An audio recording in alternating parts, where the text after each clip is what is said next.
Le nouveau thème de notre partage d'aujourd'hui, au secours, la tiédeur me gagne. D'où vient cette idée étrange? Eh bien, elle vient d'une lettre, d'une dernière lettre de Jésus, écrite à une de ces églises de l'Apocalypse, la dernière. C'est la lettre écrite à l'église de Laodicée. Et cette lettre, finalement, exprime ce que Jésus voudrait dire à cette communauté locale de l'époque de l'apôtre Jean, mais aussi à toutes les églises de tous les temps, sous toutes les latitudes et toutes les cultures. Aux jeunes, aux aînés, à ceux qui vivent dans tel ou tel type d'église, Jésus voudrait nous mettre en garde par cette dernière lettre que vous trouvez dans l'Apocalypse au chapitre 3 et au verset 14. Jésus, d'abord, se présente comme à chaque début de lettre, il se présente dans cette vérité, mais aussi cet amour infini qu'il a pour l'Église. Quelle que soit sa condition, Jésus aime son Église. Mais ici, il ne va pas aller par quatre chemins parce que l'Église de Laodicée est en grand danger. Et peut-être allez-vous me dire, mais moi je ne suis pas du tout en danger, pourquoi devrais-je me faire reprendre? Mais le Seigneur dit qu'il reprend et il aime corriger celui et celle qu'il aime. Vous trouvez ça également dans ce texte, puisque dans cette lettre à Laodicée, il est dit que le Seigneur lui reproche sa tiédeur, et cette tiédeur ne devra pas être quelque chose qui doit persister, puisqu'il va finalement rejeter le tiède. Le tiède va être vomi de sa bouche, comme dit le texte au verset 16. En fait, cette Église se croit riche, se croit bien, en bonne forme, elle fait beaucoup de choses, mais en réalité, le Seigneur est hors de cette Église et il frappe à la porte et il voudrait rentrer pour avoir communion avec son Église. C'est toujours son désir, c'est de voir non pas les principes et les fonctionnements, les programmes de l'Église, mais il veut voir le cœur de l'Église, il veut voir où en sont la communion, l'intimité, la relation personnelle avec son Dieu. C'est ça le cœur de l'Évangile et c'est ça que Jésus regarde à chaque fois. Cette Église, elle avait bien commencé, comme toutes les autres d'ailleurs, mais au cours du temps, elle a perdu quelque chose. Elle a abandonné quelque chose. L'Église d'Éphèse avait abandonné son premier amour. Ici, eh bien, l'Église a perdu son feu, l'Église a perdu son impact et ce cœur brûlant et bouillant pour le Seigneur.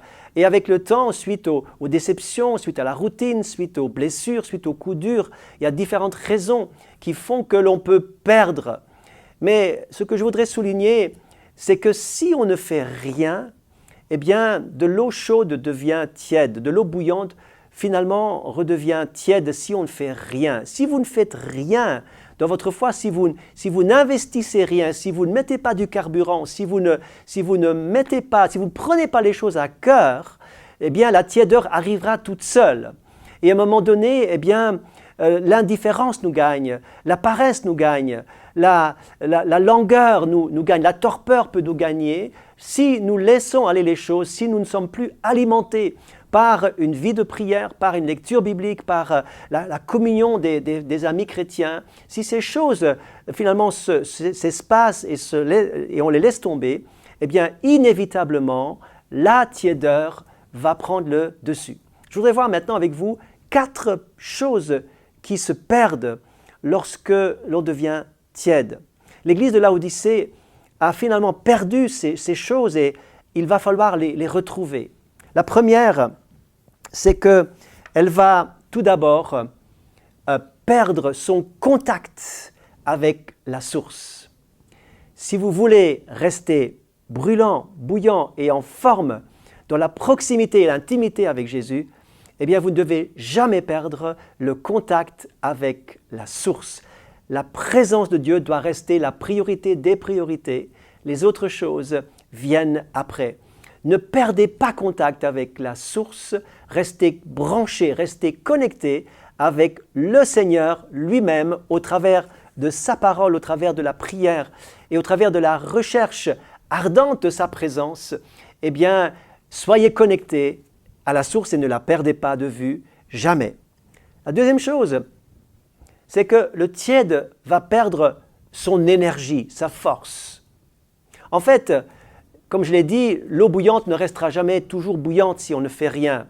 Elle elle va perdre son intensité, sa force, sa chaleur, et l'eau tiède a peu de calories, a peu d'énergie à dégager.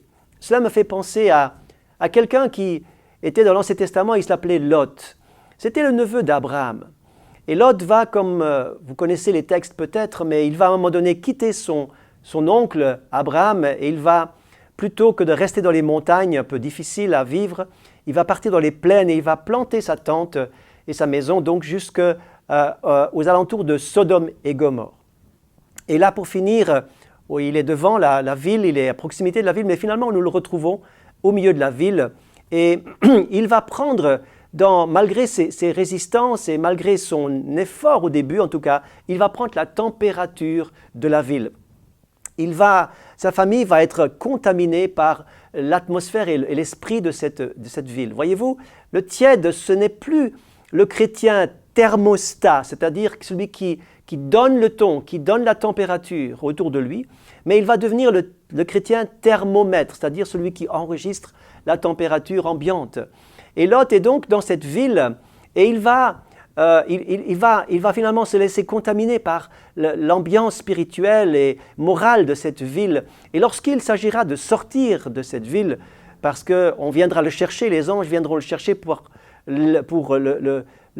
l'empêcher qu'il soit détruit, qu'il meure avec cette destruction de Sodome et Gomorrhe, eh bien il dira « j'ai pas beaucoup de force, il faudra presque le prendre par le bras pour le faire sortir et lorsqu'il faudra fuir dans la montagne, il dira « mais non, j'ai pas la force pour aller jusque dans cette montagne ». Voyez-vous, le tiède n'a pas de force, il n'a pas d'énergie, tout est de trop, le service est de trop, la prière est de trop, faire un effort supplémentaire c'est de trop, dépenser plus d'argent c'est encore trop, tout est trop haut, tout est trop difficile. Le tiède préfère les plaines plutôt que les montagnes. Et je voudrais vous encourager à être comme Caleb qui lui, à 85 ans, voulait encore prendre des montagnes parce qu'il avait de la force, il avait des ressources, il était bouillant et fort dans son cœur. La troisième chose, c'est que le tiède a perdu aussi ses limites.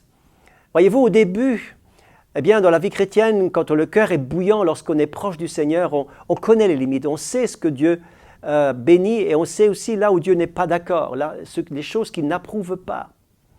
Et celui qui est tiède, eh bien, il a dépassé des limites et il a dit, tiens, c'est pas trop grave, peut-être que je pourrais flirter un peu avec les limites, les repousser un peu. Le tiède, finalement, il repousse les limites et finalement, il ne sait plus où se trouvent les limites. Et quand on lui demande conseil, il ne sait pas répondre clairement parce que lui-même a déplacé les limites, il a franchi les limites et il ne sait pas où sont les principes qu'il aimait au départ. Il connaissait le besoin de repentance, de la sanctification, mais maintenant ces limites sont devenues élastiques et il ne sait plus très bien où il en est lui-même. Le tiède également n'aime pas le message trop radical, trop fort. Par exemple, le berger qui laisse son troupeau pour aller chercher une seule brebis, pour lui c'est aller trop loin.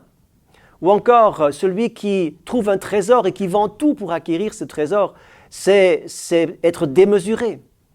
Ou encore lorsque Jésus dit, eh bien, celui qui aime, il donne sa vie pour ses amis ou pour le Seigneur, c'est être trop radical. L'apôtre Paul va dire, je considère tout comme de la boue afin de gagner Christ. C'est être complètement démesuré, trop fort, trop radical dans son investissement chrétien. Le tiède veut réduire ces choses qui sont trop radicales, trop fortes. Il baisse le niveau, il a perdu la force, il a perdu les limites, il a perdu, la dernière chose que je voudrais ajouter, il a perdu définitivement l'onction du Saint-Esprit parce que le Seigneur va dire à cette Église, eh bien, je te conseille d'acheter de l'or, je te conseille de recevoir des vêtements blancs, mais aussi un collier pour tes yeux pour que tu puisses voir à nouveau. Eh bien, ce collier représente véritablement l'onction du Saint-Esprit qui a été perdue. Cette Église avait des œuvres, elle fonctionnait, mais elle avait perdu l'onction et la puissance du Saint-Esprit, cette proximité avec Dieu. Et le Seigneur termine, et c'est par là aussi que je termine, eh bien, en disant, je suis à la porte de cette Église, je ne suis plus à l'intérieur, malgré les œuvres, malgré le fonctionnement et les programmes, mais je frappe et j'aimerais tellement avoir communion avec toi et que tu puisses me retrouver cœur à cœur. C'est le message que je voudrais vous laisser et je vous invite à relire dans l'Apocalypse chapitre 3 verset 14 et suivant afin de prendre connaissance et de ne pas lire, comme je l'ai dit au début, « Au secours, la tiédeur me gagne », mais plutôt que vous retrouviez un cœur bouillant pour Jésus, toujours et encore. Que Dieu vous bénisse et ma prière, c'est que vraiment vous puissiez prendre à cœur ce message que j'ai moi-même pris à cœur.